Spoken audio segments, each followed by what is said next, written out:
Shalom, Erev Tov, good evening. This is TV7 Israel News broadcast to you from Jerusalem. 3 bodies of hostages remain in Hamas captivity in the Gaza Strip. That after the body of Meni Godart is returned to Israel. Amid reported violence in Judea and Samaria against Palestinians, Jerusalem asserts that any incidents of lawlessness are dealt with to the full extent of the law. The new Damascus regime opens its embassy in London.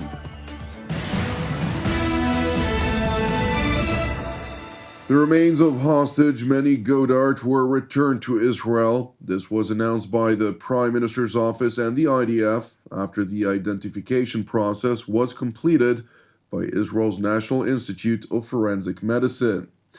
Meni Godart, a 73-year-old from the southern Israeli community of Be'eri, was murdered on October 7th of 2023, and his body was then kidnapped by the Islamist Hamas terror organization to the Gaza Strip.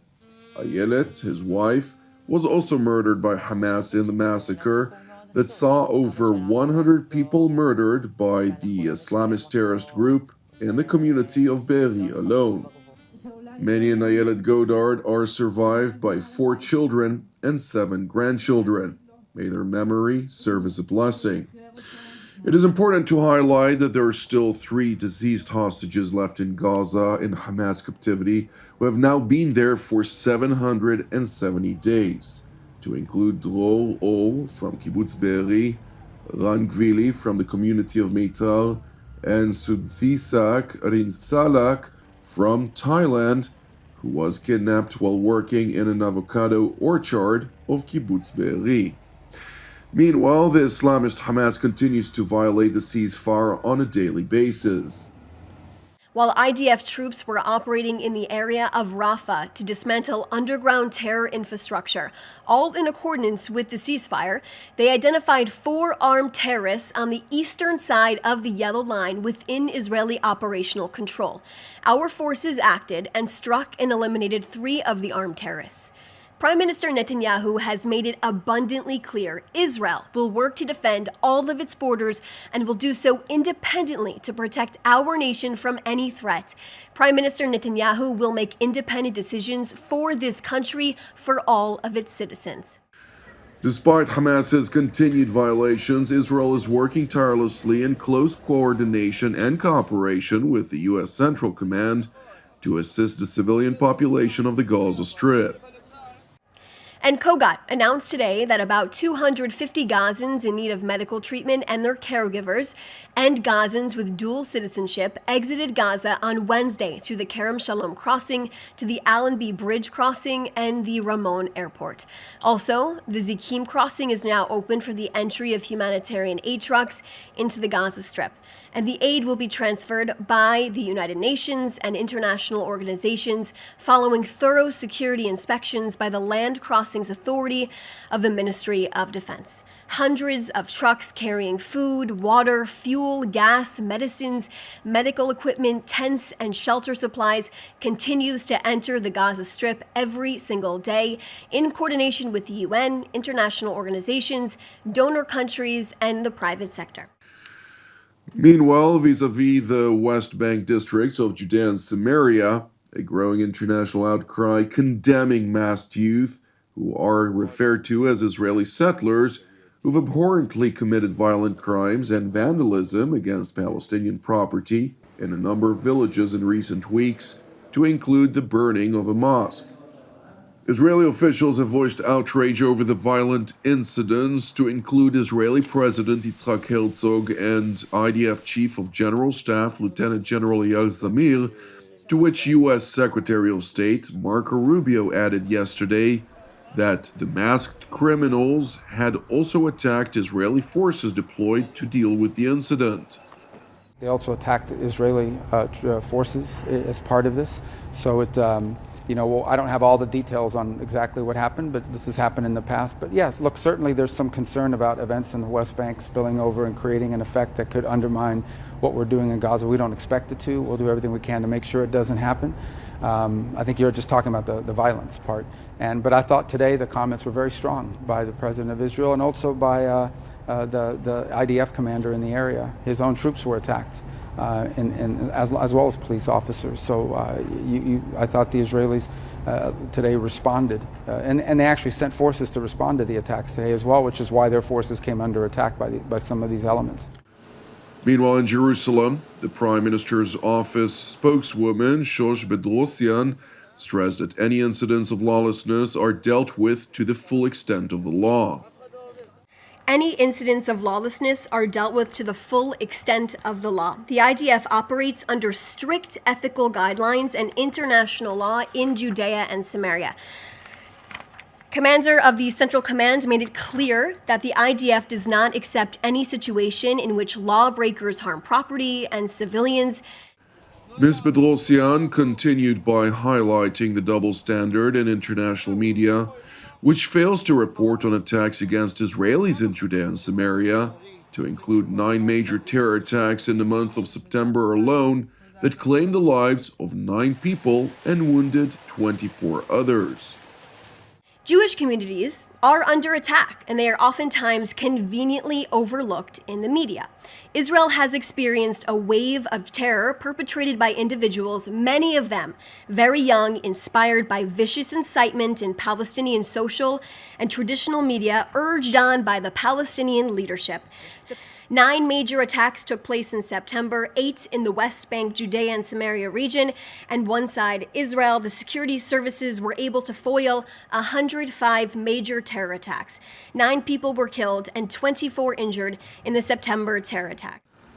The PMO spokeswoman continued by accusing the Palestinian Authority for stimulating terrorism against Israelis, since it continues to systemically reward Palestinians for attacking and terrorizing Jews, including through its pay for slave practice. The Palestinian Authority systematically rewards people for attacking and terrorizing Jews, and the more serious the offenses, the more money they receive. The abhorrent Pay for Slay initiative by the PA has continued, and the policy must stop, as it drives and it fuels terror against Jews. Now, as part of the ceasefire, Israel released 250 Palestinian terrorists serving life sentences. The PA paid these same terrorists, many of them from Hamas, and they have made a collective of $70 million. Turning to London, where Syrian Foreign Minister Asad al-Shibani attended the inauguration of the Damascus regime's embassy in the British capital, to the cheers of Syrians crying out in joy for their nation's footprint in the United Kingdom. Subsequently, Minister Shaibani attended a Q&A session at the Chatham House, during the course of which he stressed that the relationship with the United Kingdom is not new, and claims by the British government adopting a pragmatic and cautious process vis-à-vis building relations with the new Damascus regime are simply false. The British government, I think, has said that this is a pragmatic and cautious process of rebuilding the relationship. What do you think they mean by that? In fact, we have not seen this personally, and I think our relationships with the UK are advanced. We're not talking about opening a new page. We are talking about deepening these relationships because they are strong ones. The UK took an advanced position relevant to other countries. They have removed all sanctions and they've opened relationships with the new Syrian government fast, and they supported us in the UN Security Council as well as in other problematic files. It is important to point out that former director of the British Secret Intelligence Service, MI6, Sir Richard Moore, acknowledged in a speech on September 19 of 2025 that his agency was responsible for grooming the al-Qaeda-linked Hayat Tahrir al-Sham before the fall of the Assad regime, which ultimately brought about regime change in Damascus. Sir Moore, who formerly also served as British ambassador to Turkey, stated that his agency had, quote, forged a relationship with HTS a year or two before they toppled the then Syrian president Bashar al-Assad, while noting further, quote, Syria is a good example of where, if you can get ahead of events, it really helps when they suddenly, unexpectedly, move at a faster pace. This nimbleness is a fundamental requirement for MI6, he said, and I think we remain pretty good at it, per Seuraa Moore's remarks in a speech he made in the city of Istanbul, Turkey.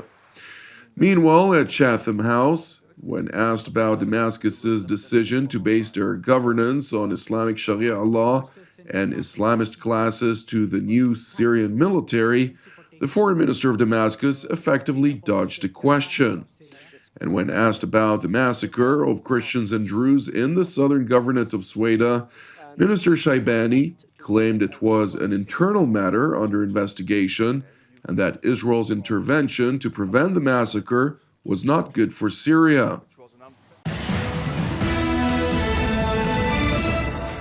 Thank you for watching TV7 Israel News. I want to once again thank you if you are a supporter of TV7 Israel, since your donation is essentially helping us produce our daily news updates from here in Jerusalem.